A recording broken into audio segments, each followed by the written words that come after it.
This is Lake Como, the good, the bad, and the ugly. Let's get into it. The good.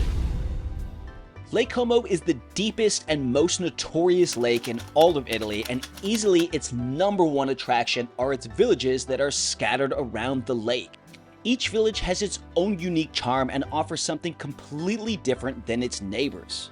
Home to the real Bellagio, this lake has been a magnet for the rich and famous for centuries, and you can see that best in the villas scattered in between the villages.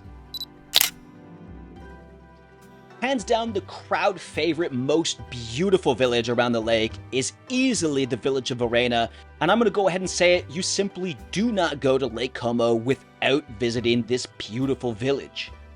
The best part about visiting Lake Como is that it is ridiculously easy because the transportation here is optimized so you do not have to travel by car to get to all the famous locations. You can access the lake easily from the Milan airport by train, and then once at the lake, the ferry system is going to take care of all of your needs. Even if you arrive by car, you can just leave it at the Airbnb or hotel and let the ferry system take care of the rest of your vacation. As you can see here, the lake is super well connected, tickets are very affordable, and you're going to get out on the lake and get amazing vantage points to see the most beautiful villages from out on the water. There are also some water taxi services and some boat rentals, so you can be a little bit more free with how you view this lake. And if you're lucky enough to be here during the summer months, there are some very nice water activities for you to enjoy out on the lake. At the end of the day, what's good about this lake is that it's just an amphitheater of ridiculous beauty where you can go from point A to point B as easy as possible while enjoying some of the most beautiful views in northern Italy. Alright, now let's get to the part that you really clicked on this video to see. The bad. Over-tourism is definitely a huge problem in Europe, and that can be seen here in Lake Como if you visit during the wrong months. As a place that caters to pedestrians, there are very few sidewalks in between the villas and the villages, making walking around here very dangerous, especially at night. But the biggest problem facing the lake is that it is disappearing, with over 4.6 billion gallons of water that have already receded from the lake. The lake is just not coming back up to the levels that it used to be. And the main reason for that is that the glaciers that feed this lake are almost all gone. But what does feed this lake is humans, with lots of garbage and lots of waste. It is really sad, there's a lot of trash in this lake.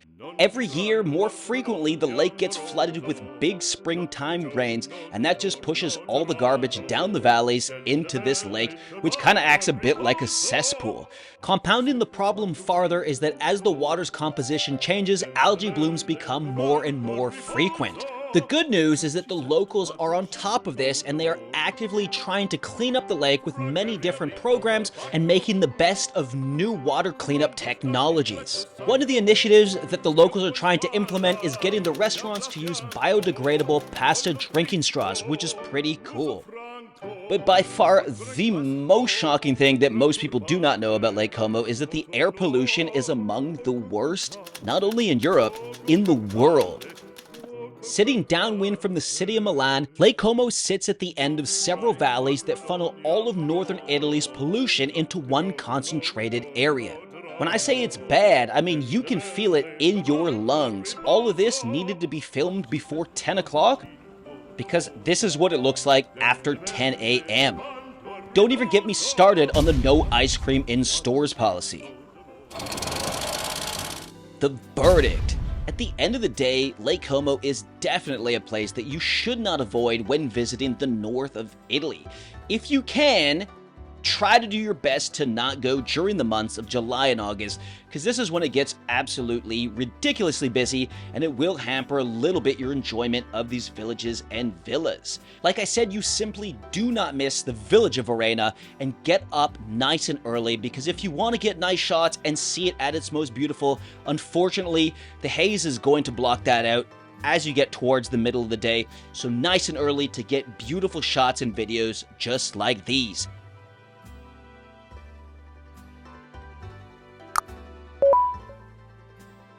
If you enjoyed this video, hit that like button to help our small but mighty channel continue to grow, and always remember, adventures do not happen at home.